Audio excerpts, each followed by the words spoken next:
extension already for him.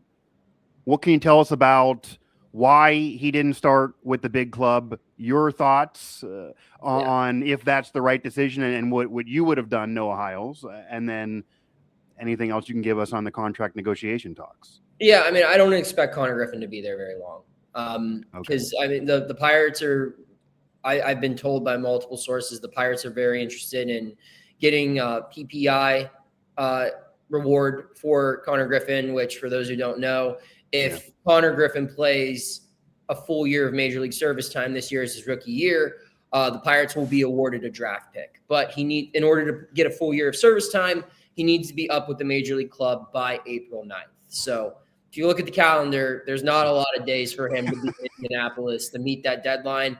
There were some extension talks prior to the decision to send him down to AAA. The way those talks went essentially was like, you know what, like they offered him probably a lower number than he's worth, and they were probably aware of that. But it was, hey, if you sign this, we can live without getting a draft pick for this. And if you don't sign it, you haven't necessarily played your way onto this team. You had an inconsistent spring. So they'll send him down to AAA for a little bit. They'll continue talking about the contract extension. He's probably going to be up here the first week of April. And they'd like to probably have that deal finalized by the time he gets up. So, like I said, don't expect him to be there very long. They even talked about it with the roster construction as is. Very rarely, especially in a small market like this, do you see the 26 remain the 26 for the first whole month of the season.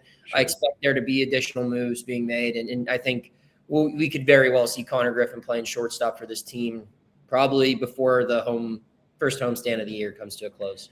Yeah, and part of the hype around this team this year, unlike recent seasons, there were moves made in the offseason to win now. There were, and you couldn't say that a year ago. So a lot is going to depend on trying to have this team win now while also looking to the future. Do you think most of the decision for him to start down in the minors was about his career, the contract, all of that, or did any of it have to do with his inconsistent play? Because I will tell you, I saw the tweet come through and show it to a colleague when I was covering an NCAA tournament game, and their first reaction was, well, he had an inconsistent spring. And I was, yes, true. Is that why, though?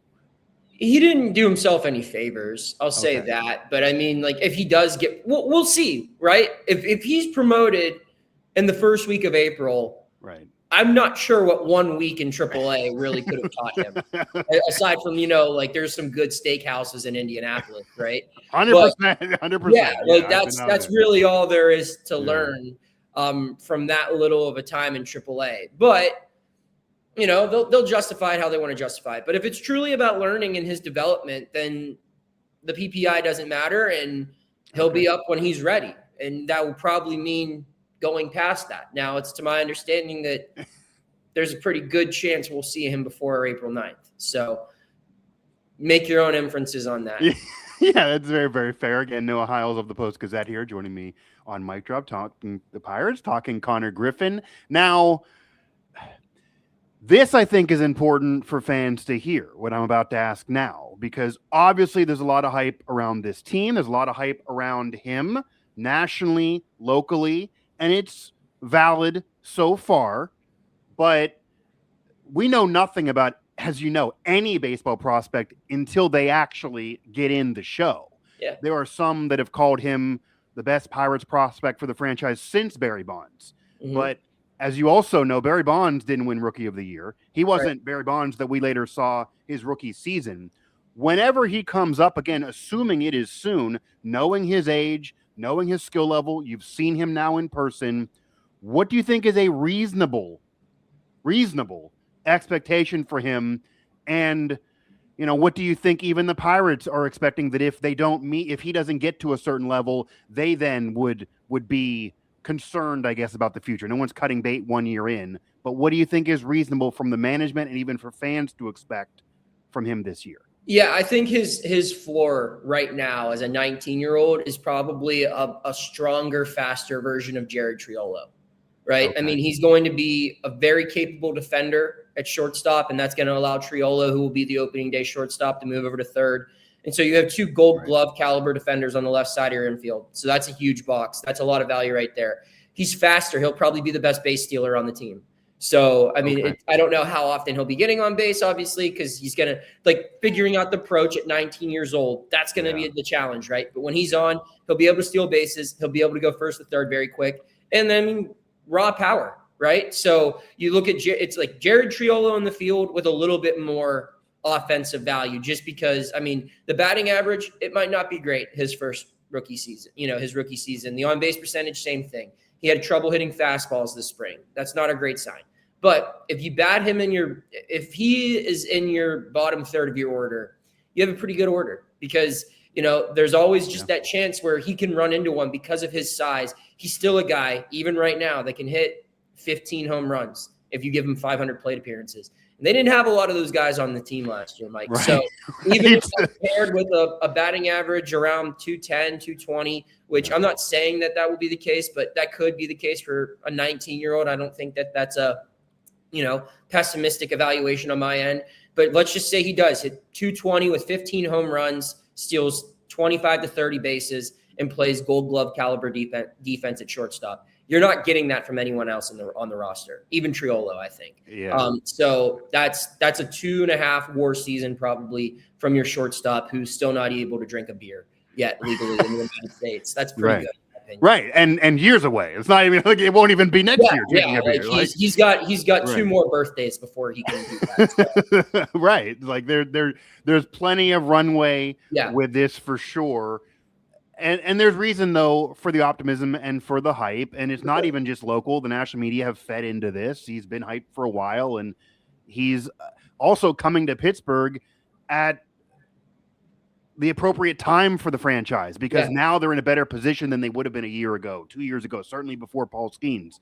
He now could be coming into maybe a better infrastructure, maybe a better lineup around him, which is important. Somebody trying to read pitches. Somebody else could help him out and tell him what's coming, which maybe wouldn't have been the case a couple of years ago. All of that is important. You can't steal first. So that's going to be the issue of getting there, even if once he gets there, he can steal bases. But if he brings defense and can steal bases whenever he does get there, I mean, the bar isn't that high for that position, unfortunately, even for a team trying to win now. Maybe they don't have as much wiggle room, because there are going to be another end of the fan base that if he is hurting the team, even at his age, they then might be upset because there's pressure on winning now. But, if he's hurting the team, then he shouldn't be there. But you look at it. I mean, the options are Nick Gonzalez and Jared Triolo. Right. I think at worst, he's just as good of a hitter as Nick Gonzalez, and he's just as good of a fielder at shortstop as Jared Triolo. And you get that all in one with probably a little bit more speed and power. Yeah. So that's why you do it, and I think what you mentioned there, Mike, in your last, whatever you were saying, it was relevant in the sense where if they didn't make these other moves in the offseason, you're depending on this guy to be Superman. Right. And he's not ready to be Superman yet. Right. And we saw what happens when you do that, when O'Neal Cruz came up and they were asking him to be the best hitter on the team pretty much since he's arrived, and Henry Davis and all of these other guys, where now they can go up to Konnor and be like, look, man, we need you to be our 8th hitter. We need you to be our 9th hitter. And if you can be something more than that, that's great. But you're 19, going to turn 20 years old this season. Yeah. Just focus on learning the game at the major league level. This is good for his long-term development. It's good to be introduced to Major League Baseball with some high stakes. He's not coming up in the midst of a rebuild. He's coming up in a season where they're supposed to make the playoffs. That's how they view it. So I almost was about to say he's coming up with a little bit of the pressure off, but I stopped myself because not really when it's him and knowing how the media market is, but in a reality sense, it shouldn't be as high on him, at least to carry the franchise. I mean, Brian Hayes, O'Neal Cruz, all these guys, they came up and it was save us. Yes. There's not much else to save us. You're going to do it. Some fed into it and it created more of a pressure cooker. Yeah. Konnor Griffin doesn't have to be more than what you mentioned for those numbers. For the team to be able to win, there's enough there that maybe they could contend, even if he is not great, not in rookie of the year contention. Obviously, if he's hurting the team and they're winning, or if he's hurting the team and they're losing and they think that's a problem, maybe they will make some other decision on him. But yeah, it makes sense right now for sure. New Ohio's Mike Osta here, Mike Drop with Believe and Sirius XM. What do you think the ceiling is? Realistically, yeah. I I don't know. Pick a guy. I mean, like his career ceiling is the best player in the sport. I mean, one of them. Like, I mean, yeah. I mean, a guy who profiles like Mike Trout, Bobby Witt Jr. I've had Major League scouts compare him to A-Rod, Cal Ripken Jr. So I mean, that's the ceiling. But I mean, for this year, I don't know. I mean, if he comes up, ceiling for this year, you've got to contextualize as well, like what situation he's walking into. This is a team that had one guy that was an above average hitter in Major League Baseball last year. Yeah. So if he can even just have a league average OPS, that is an astounding success for him. And that's a huge win for the organization. Yeah. Because this year, whatever you get from Konnor Griffin is more than likely going to be one of the worst years of his career because he's only 19, 20 years old. He hasn't seen a single pitch above AA. So if it's the better it is, the more fans should be excited. And I really don't think, like, if he comes up here and struggles and has to go back down, like, I don't think that's a reason to panic. A-Rod couldn't figure it out his first year in the major leagues. Mike Trout couldn't figure it out. Like, they needed to go up and down. And, I mean, Jeter too. So, like, there's plenty of precedent of young guys not being able to instantly figure out this game. Maybe he does. I think it's a bigger problem for the Pirates if he doesn't, just because it would require them to probably find another everyday shortstop.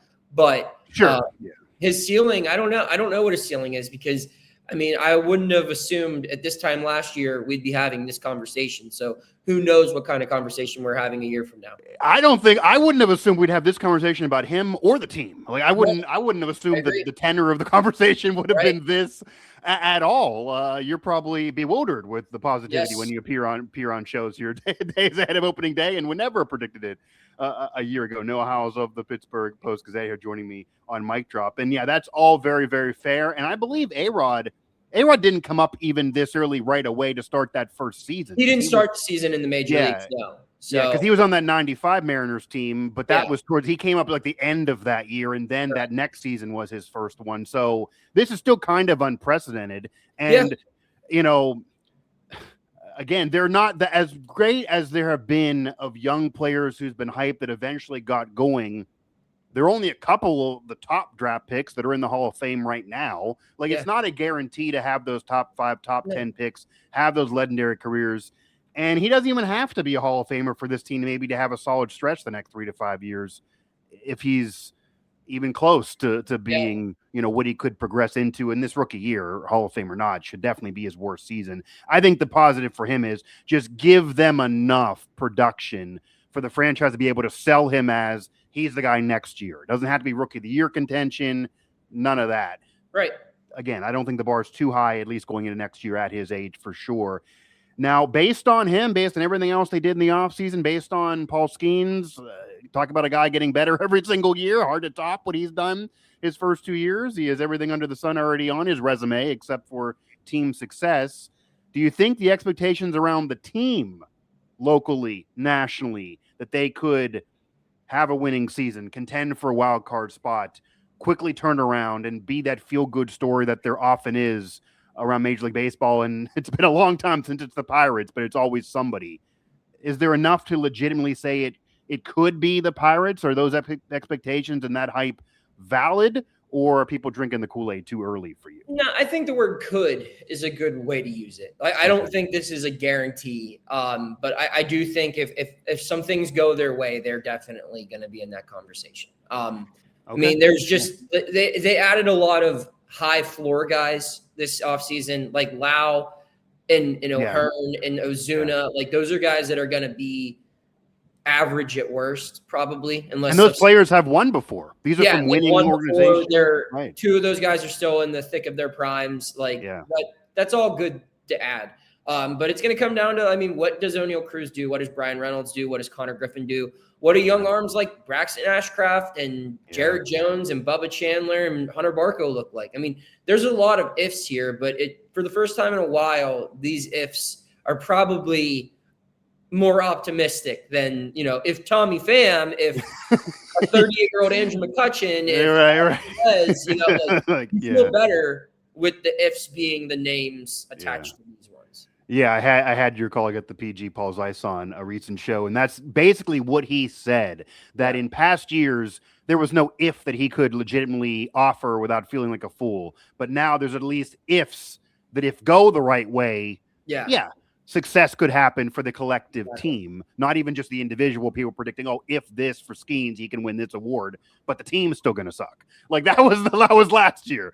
This year now, if this occurs, and you could even see Skeens having a win-loss record that's well above 500, and maybe have him have a 20-win season. As insane as that sounds, he won a Cy Award with 10. But if everything else goes well, that should add wins to him. He had a lot of games that he didn't win that he certainly pitched well enough to win. Noah Hiles here of the Pittsburgh Post-Gazette. Now, you mentioned Ozuna, and I'm also going to get to Brian Reynolds and O'Neill Cruz because they're very, very important here before I let you go. But Ozuna, a solid ad for sure, but he's entering his Pirates tenure, unfortunately, as you know, in a little bit of a polarizing atmosphere looming over him, because the belief among the fan base is that they selected him instead of Andrew McCutchen.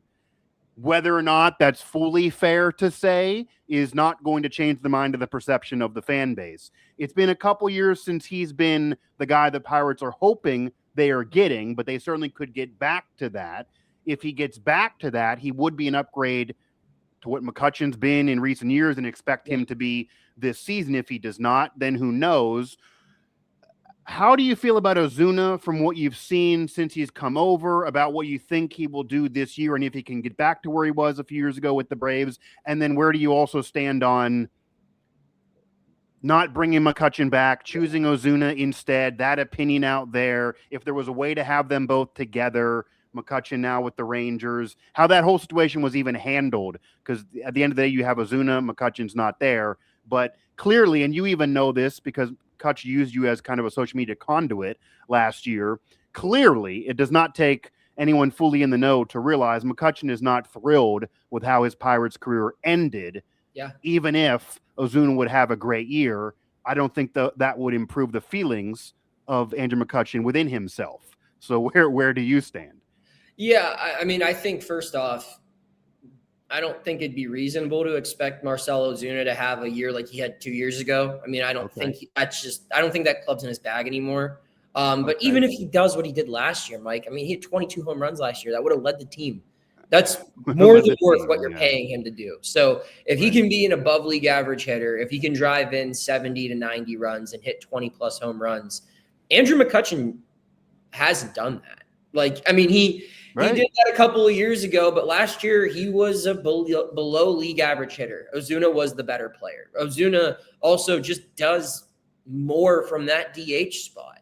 I just think that it was worth trying something different. And while it's a tough ending to the McCutchen era here in Pittsburgh, era 2.0, I should say, it is also worth noting, I mean, he got 3 additional, like he had 3 years here for fans to see him achieve milestones, play, you know, I mean, they were in the mix in 23 and 24 for a little bit. But they couldn't get done. And I guess the question is, like, do you want a better team or do you want another year of Andrew McCutchen? Because that's what I've been trying to tell people. So that's what they wanted, and they did that. And you know, I don't know if it was the best move to complement the other moves they made this offseason, but if they were going to pick a full-time DH, this was the right one to pick, I think. So that's where I stand on that. Yeah, I think that's fair. And if you would have the same team and the same expectations and the same offseason and the same roster as a year ago or 2 years ago, Noah, I could then see the argument kind of where you were going. I could then see the argument where fans are kind of saying, okay, if you're not really going to win, let McCutchen have one last year in the sun. Give him some ABs. He is better defensively, at least has that.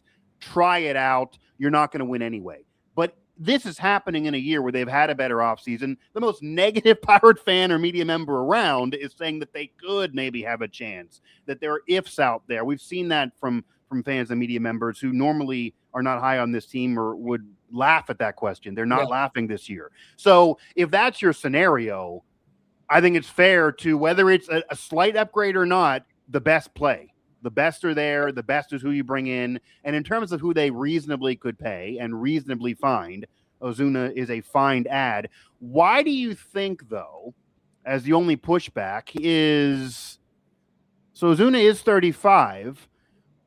He hit 39 home runs 2 years ago and 40 the year before. We're not talking 5 years ago. Even if he just does what he did last year, he could lead the team. It could be better than McCutchen for sure. He was a 1.6 baseball reference WAR, a BWAR, and McCutchen was like in the single digits there below 1. He was like 0.4 or something last time I looked. But why do you think it's totally out of the question that